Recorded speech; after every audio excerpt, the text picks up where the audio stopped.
C'est le jour où ma carrière a commencé, bizarrement. Un match de gala face à l'équipe de France 98 il y a 3 ans. Pour un jeune gardien, c'est le jour où le rêve peut prendre forme. En quelques secondes, genou en miettes, le rêve s'évapore. J'ai du mal à me souvenir d'avant ça, maintenant. Je me souviens, mais j'ai l'impression que c'était une autre vie. Sa vie d'avant, celle d'un jeune garçon natif d'Avignon qui jusqu'à l'âge de 15 ans, 4 fois par semaine, dans la voiture de son père ou de son oncle, parcourt 200 km aller-retour pour toucher à son but, jouer à l'OM. La trajectoire est linéaire, centre de formation, prêt en Angleterre, retour à Marseille comme 2e ou 3e gardien. Et puis enfin un premier match en novembre 2002, lancé par Alain Perrin. Le talent est perceptible, mais il est étouffé par un corps inapte au très haut niveau. Sur la balance, Carasso est au-delà des 100 kilos. D'ailleurs, le genou qui lâche porte la signature de cette rondeur excessive. Je pense que pas beaucoup de personnes aujourd'hui, j'ai la réunion qu'on avait eue avec, il y avait Laurent, José Anigo. Ce jour-là, on avait été un peu, je trouve, pour moi, hein. Lui m'a dit que non, mais je trouve qu'on avait été un peu sec, quoi. Non, on n'a pas été trop dur avec Cédric. On lui a dit certainement... Souvent, quelquefois, on veut protéger les joueurs et ne pas leur dire les choses de manière frontale. Avec lui, on a été frontal et je pense qu'il va le faire. Le discours est clair, Cédric va devoir se transformer. C'est manger 2 yaourts à 0% et 2 tranches de blanc de dinde par jour, quoi. Et s'entraîner 4 heures. 2 heures dans une piscine à faire des allers-retours et 2 heures sur le terrain à courir. J'avais perdu 25 kilos en 3 mois. Même les docteurs m'ont dit que j'étais fou. Et je crois que ça a changé sa vie de partout. Ça a changé sa vie, mais surtout sportivement. C'est plus le même garçon. On se disait avec Laurent l'autre jour, quand on le regarde, il est beau.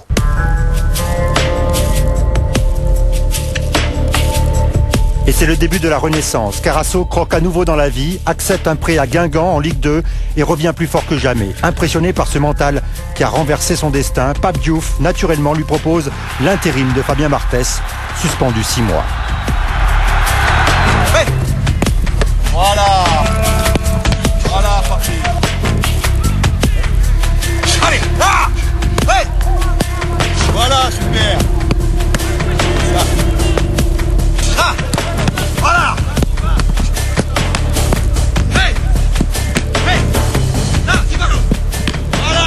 Je savais que c'était différent. Quand même, vous passez de Guingamp en D2 à l'Olympique de Marseille en D1 en voulant jouer à la Coupe d'Europe et tout, et en essayant de remplacer pendant 6 mois Fabien Barthès, quoi. Je veux dire, c'est pas... Si tu t'arrêtes 5 minutes, que tu réfléchis, ça fait peur à plus d'un, je pense. C'est une mission pour 15 matchs qui vont le conduire à l'épanouissement. Carasso est en acier, les épreuves, les défis le renforcent, le stade Vélodrome le transcende, le public l'a senti et très rapidement lui offre une chanson qui devient un refrain. Carasso, Carasso, fais-nous la parade, fais-nous la parade. Carasso, Carasso, fais-nous la parade, fais-nous la parade. La parade décisive, celle qui change le cours d'un match et peut-être celui d'une carrière, il l'a faite en Coupe de l'UEFA face à Anvers, 10 jours avant le retour de Barthès. On avait Fabien, maintenant il y a lui, on dirait que Fabien lui a donné ce qu'il avait, son âme ou je sais pas quoi, mais tac, une facilité pour entrer, je l'avais trouvé énorme à Nice. C'est dévié au premier poteau Traoré.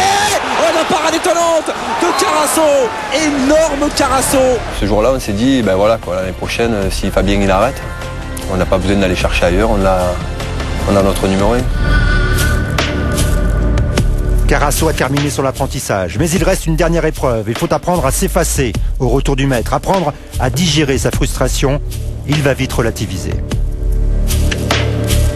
J'avais 23 ans, j'ai joué 15 matchs. On ne peut pas comparer.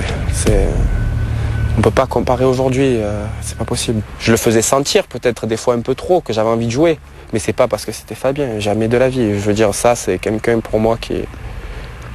Pour moi, ça restera quelqu'un d'extraordinaire et d'unique.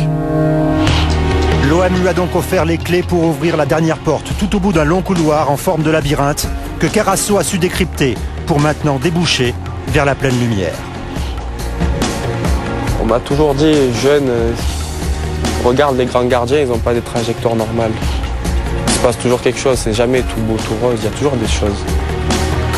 Donc je me sers de ça pour avancer.